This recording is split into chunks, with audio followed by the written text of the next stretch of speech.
드디어 올 녀석이 왔습니다. 짜증을 유발하는 높은 습도와 많은 비가 흩뿌리는 이 장마철에는 정말 저도 지내기 싫을 정도인데요. 최근에도 비가 많이 왔다 또 안 왔다 반복하고 있는 것 같아요. 또 비 소식이 있으니까 앞으로도 어떻게 대비를 해야 될지 좀 걱정되더라고요. 그래서 구독자님들도 이런 고민이 많을 거라고 생각하기 때문에 다가오는 장마를 맞이해서 저만의 이런 패션에 대한 팁과 또 일상생활에서 팁을 같이 전달드리면 조금이나마 좀 도움이 될 것 같아가지고 오늘은 이렇게 준비를 하게 됐습니다. 네, 첫 번째는 장마철 패션인데요. 사실 저는 장마철에 뭐 다른 패션을 입거나 뭐 시도하거나 그러진 않습니다. 다만 레인부츠 정도만 챙겨주고 있는데요. 우선은 제가 가지고 있는 이 레인부츠는 재작년에 구매한 아르켓 트랙통이랑 같이 콜라보한 제품인데요. 이 트랙통이라는 브랜드는 좀 생소하실 거예요.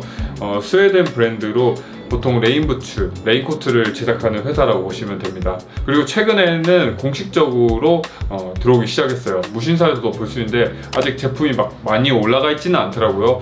아마 뭐 조만간 더 업데이트 되지 않을까 싶은데요. 다만 좀 투박하기 때문에 장마철 제외하고는 패션으로 신기엔 좀 어려운 것 같아요. 저도 이게 아르켓이 좀 모던하게 잘 빠지긴 했거든요.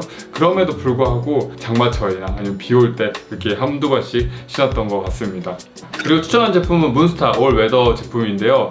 이 제품 같은 경우에는 제가 스튜디오 니콜슨 콜라보 제품으로 많이 신었었는데 이 제품의 가장 큰 특징은 패셔너로서도 굉장히 훌륭하다는 점입니다. 사실 컨버스화가 다양하게 신기 좋잖아요.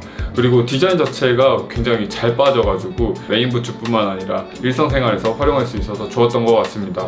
그리고 가격대도 꽤 괜찮아서 꼭 콜라보 제품이 아니어도 저는 그렇게 디자인 차이가 나지는 않다고 생각하거든요. 그래서 한번 보셔도 좋고, 다만 이 제품 같은 경우에는 완전한 부츠 형식이 아니라 밑창에서 일정 높이 정도만 고무로 되어 있고 나머지는 캔버스로 되어 있어서 완전한 방수가 되지는 않습니다.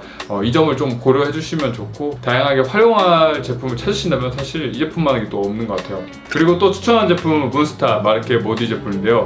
사실 이 제품 같은 경우에는 더현대 가면은 가장 많이 볼 수 있는 아이템이라고 볼 수 있었던 것 같아요. 저는 왜 사람들이 많이 찾냐 싶었더니 디자인 자체가 워낙 예쁘게 나오기도 해서 레인부츠로도 신기도 좋고 또 일상에서도 활용하기 좋으니까 구매했던 것 같아요. 그리고 가격대도 꽤 괜찮았었는데 요즘에는 이제 아무래도 많이 구매하고 물량이 없다 보니까 리셀가가 많이 올랐더라고요. 그래서 대안점으로 콜라보 제품인 MHL 제품도 많이 찾으시는데 MH 제품도 사실 그렇게 비싸진 않아가지고 뭐 해외 직구로 하신다면은 충분히 고려할 만한 점인 것 같습니다. 이뿐만 아니라 가지고 계신 걸로 전 충분히 활용할 수 있다고도 생각이 들거든요. 이번 시즌 고프코어 열풍에서 아무래도 트레킹화는 보통 많이 가지고 계시잖아요. 그래서 저도 뭐 살로몬이라든지 아니면 세티스파이 놀다가 있는데 비가 너무 많이 오지 않는 날에는 충분히 소화가 가능하더라고요. 그렇게 막 물도 막 많이 들어오지도 않고 또 패셔너로서 적합하니까 꽤 괜찮았는데요. 내가 레인부츠 사기 너무 늦었다, 혹은 나는 이 한 달만 신는 게 너무 아까워 싶으신 분들에게는 이 트레킹화를 활용하시는 걸 적극 추천합니다. 그리고 장마철에 이 패션뿐만 아니라 중요한 게 제 일상생활이잖아요. 거기에서 저만의 좀 팁을 드리자면 습도 유지. 저는 이제 습도계, 온도계 하나를 가지고 있는데 이걸 통해서 저의 쾌적함을 알 수 있습니다. 보통 80에서 90 정도 되거든요, 장마철에. 그러면은 뭐 빨래도 잘 안 마르고 냄새도 날 수도 있고 또 기분이 굉장히 안 좋습니다. 그래서 보통 이런 장마철에는 저는 에어컨을 통해서 혹은 제습기를 통해서 습도를 낮추고 있는데요. 에어컨 같은 경우에는 저는 27도 그리고 바람 세기를 최저로 맞춰 놓으면은 꾸준히 틀어 놓으면은 전기세도 크게 많이 나오지 않고 습도와 온도가 유지가 되니까 꽤 괜찮더라고요. 또 저같이 이런 원룸에서는 에어컨이 괜찮은데 가족들이 다 같이 살고 있는 큰 집에서는 방 안에 제습기 하나 사용하면 굉장히 좋습니다. 그리고 옷 관리 같은 경우에는 저같이 개방형인 분들은 습도 유지를 통해서 사실상 크게 관리 안 해도 괜찮은 것 같아요. 다만 폐쇄형 같은 경우에는 안에 물 먹는 하마라든지 아니면 제습제를 통해서 안에 습도를 많이 줄여주시는 게 우리에 많이 도움이 될 것 같습니다.